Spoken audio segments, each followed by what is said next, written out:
ابراہیم علیہ السلام کی نسل اسماعیل علیہ السلام سے چلتے چلتے پہنچتی ہے فہر ابن ملک تک، جو کعبہ کا دشمن کے حملہ سے، جو کہ کعبہ کا پتھر لے جا کر یمن میں رکھنا چاہتے تھے، دفاع کرتے ہیں۔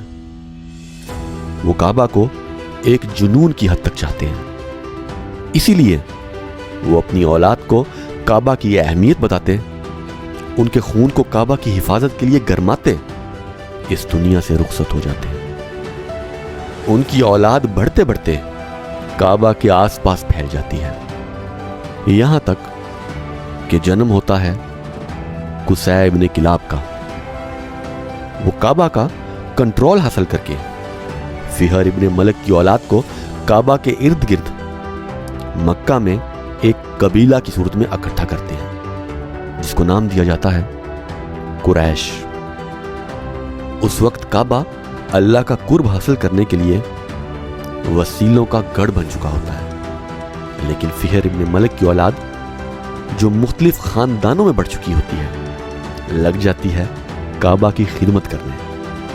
سب ایک دوسرے سے آگے بڑھنا چاہتے ہیں۔ سب کا یہ جنون دیکھ کر قصی ابن کلاب کے دل میں فساد کا خدشہ پیدا ہوتا ہے۔ وہ کعبہ کی ذمہ داریاں سب کی حیثیت کے مطابق ان کے درمیان بانٹ دیتے ہیں۔ کسی کے ہاتھ تو آتی ہیں کعبہ کی چابیاں، تو کسی کے ہاتھ حاجیوں کے لیے کھانے پینے کا بندوبست کرنا۔ کوئی ڈپلومیسی اور تجارت کے لیے منتخب کیا جاتا ہے، تو کسی کو کعبہ کی حفاظت کی ذمہ داری سونپی جاتی ہے۔ قصی ابن کلاب کی نسل اپنے اپنے باپ کے نام سے مختلف شاخوں میں بڑھ جاتی ہے۔ مثلا ہاشم کی اولاد بنو ہاشم، مخزوم کی اولاد بنو مخزوم۔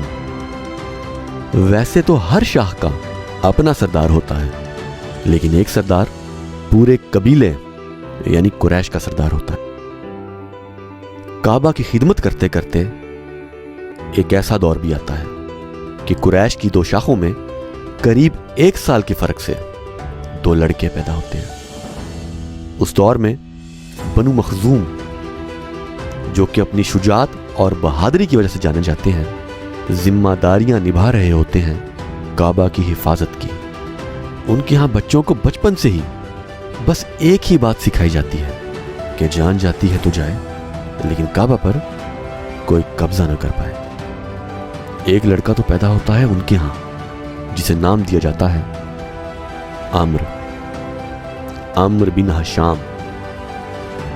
دوسری اور بنو ہاشم، جو کہ اپنی سخاوت کی وجہ سے مشہور ہوتے ہیں، ذمہ داریاں نبھا رہے ہوتے ہیں حاجیوں کو کھانا کھلانے اور پانی پلانے کی۔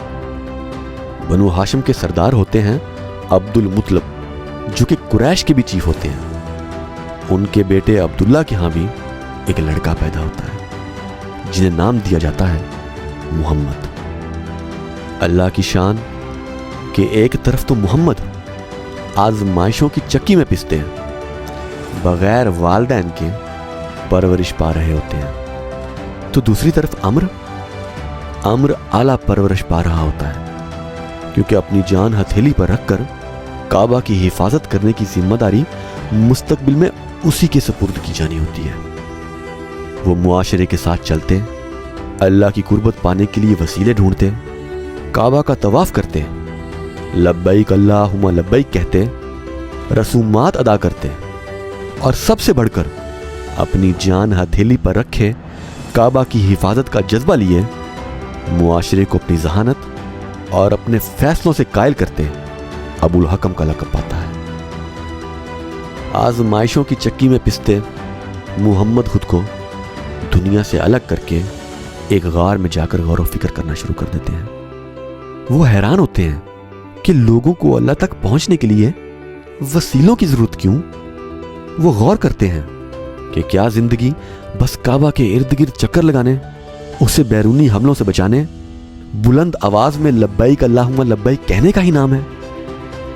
یہی غور و فکر فرماتے اللہ ان کو اپنے لیے چن کر ان کی طرف اپنے بہت ہی خاص فرشتے جبرائیل علیہ السلام کے ذریعہ پیغام بھیجتا ہے کہ اللہ نے انسان کو بے شک مٹی سے پیدا کیا، लेकिन उसमें रूह फूंक कर, इल्म अता फरमा कर, शऊर देकर, उसकी हिदायत के लिए अंबिया भेजकर और किताबें नाज़िल फरमा कर एक बहुत ही खास मुकाम अता फरमाया है। इंसान जमीन पर सिर्फ चंद रसूमात अदा करने नहीं आया। ये रसूमात तो तज़किया नफ्स के लिए हैं। इंसान का काम तो तज़किया नफ्स के बाद इस जमीन पर अल्लाह की हुकूमत और बादशाहत कायम करना है। इंसान को तो हक का बोल बाला करते इस दुनिया में अदलो इंसाफ कायम करना है। जो सिर्फ इन रसूमात में लगे रहते हैं और अकामत दीन के लिए खड़े नहीं होते, अल्लाह के यहाँ उनकी नमाजें सीटियों और तालियों के अलावा कुछ भी नहीं। इसीलिए मोहम्मद तो खड़े हो जाते हैं अपने रब की आवाज़ पर लब्बैक कहते, उसकी अमली तौर पर बराह रास्त बगैर किसी वसीले के इबादत करने, अपने रहमान की और उसके फरिश्तों की मदद से इस दुनिया में अपने अल्लाह की हुकूमत और बादशाहत कायम करने के लिए। वो खड़े हो जाते हैं अदल इंसाफ पर मबनी मुआशरा कायम करने के लिए। वो लोगों और इबलीस की फैलाई गुमराही के दरमियान सीसा पिलाई दीवार बन जाते हैं। जबकि अम्र बिन हशाम खड़ा हो जाता है मुहम्मद रसूलुल्लाह सल्लल्लाहु अलैहि वसल्लम के खिलाफ। हर वो इंसान जो मोहम्मद का साथ देना चाहता है, वो उसकी जिंदगी अजियतों और तकलीफों से भर देता है। अमर अपने खालिक हकीकी को पहचान ही नहीं पाता। क्यों? क्योंकि उसके आबाओ अजदाद ने उसके ज़हन में बस एक ही बात बैठाई होती है, और वो ये कि अल्लाह उससे बस रसूमात चाहता है। उसके नज़दीक तो अल्लाह तक पहुंचने के लिए वसीले चाहिए होते हैं।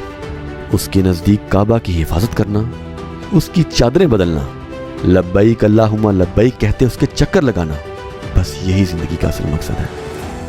अगर इंसाफ से देखा जाए तो अल्लाह के लिए कुछ कर जाने का जज्बा दोनों में ही बहुत था। यही वजह थी कि मुहम्मद अल्लाह के सामने झोली उठाए, कहते कि परवरदिगार, अम्र बिन हशाम या उमर बिन अल खत्ताब में एक को मेरी झोली में डाल दे। बस फर्क इतना था कि मुहम्मद सल्लल्लाहु अलैहि वसल्लम ने तो अपने अल्लाह को पहचान कर पूजा, जबकि अम्र ने सिर्फ उस अल्लाह को पूजा जिसके बारे में उसके आबाओ अजदाद ने उसे बताया था। उसने खुद अल्लाह को पहचानने की कोशिश ही नहीं की। मुहम्मद सल्लल्लाहु अलैहि वसल्लम और अम्र दोनों ही अपनी अपनी सोच के मुताबिक अपने अपने अल्लाह के लिए कुछ कर जाने का जज्बा लिए जद्दोजहद जारी रखते हैं कि फैसले का वक्त आ जाता है। अम्र अपना सीना चीर के बहुत दर्द से अल्लाह को पुकारता है कि ऐ अल्लाह, उसने यानी मोहम्मद ने कताए रहमी की, भाई को भाई से, बाप को बेटे से, बीवी को शोहर से लड़वा दिया।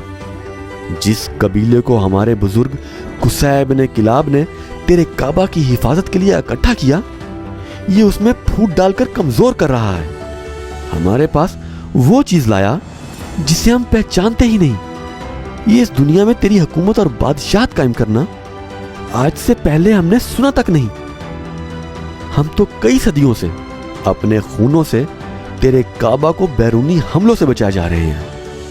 लब्बैक अल्लाहुम्मा लब्बैक कहते तेरे काबा का तवाफ भी करते हैं, काबा की चादरें भी बदलते हैं, उसकी सफाई का भी ध्यान रखते हैं। यहां तक कि जो यहां हज के लिए आते हैं उनके खाने पीने का बंदोबस्त भी करते हैं।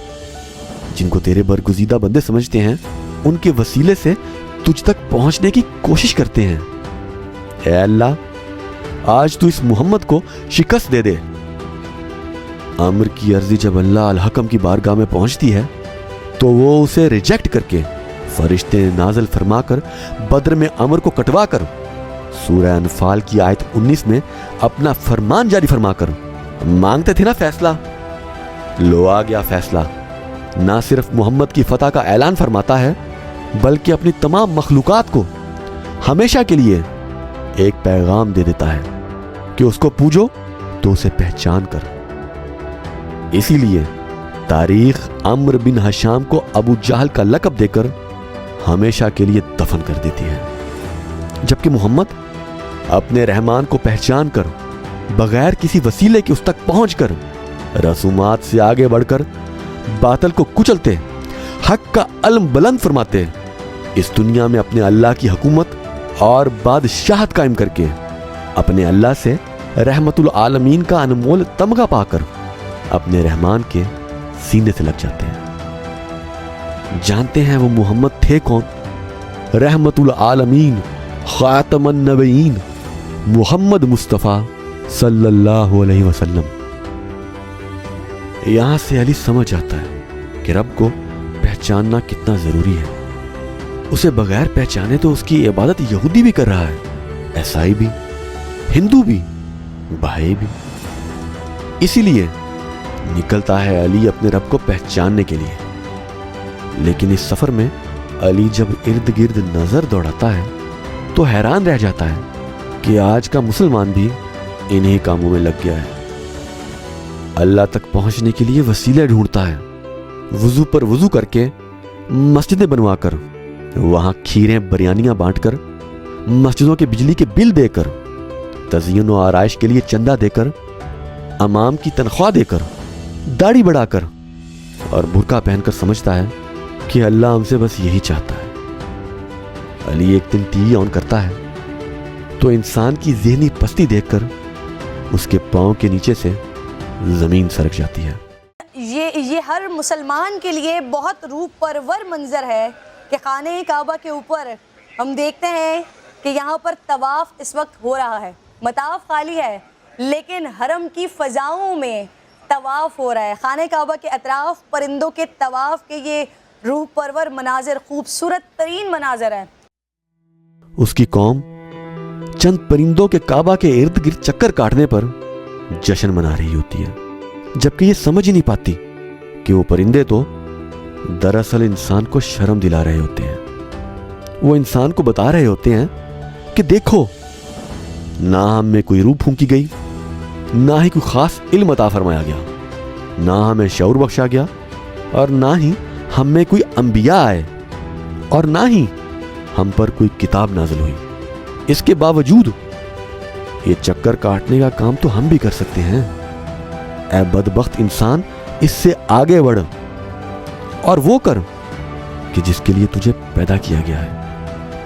अली आज अपने रहमान को पहचान कर जब वही करता है जिसकी तालीम उसे कुरान देता है, वही बातें जिसकी ताकीद उसके प्यारे नबी मोहम्मद रसूलुल्लाह सल्लल्लाहु अलैहि वसल्लम ने की, तो आज का इंसान समझ ही नहीं पाता।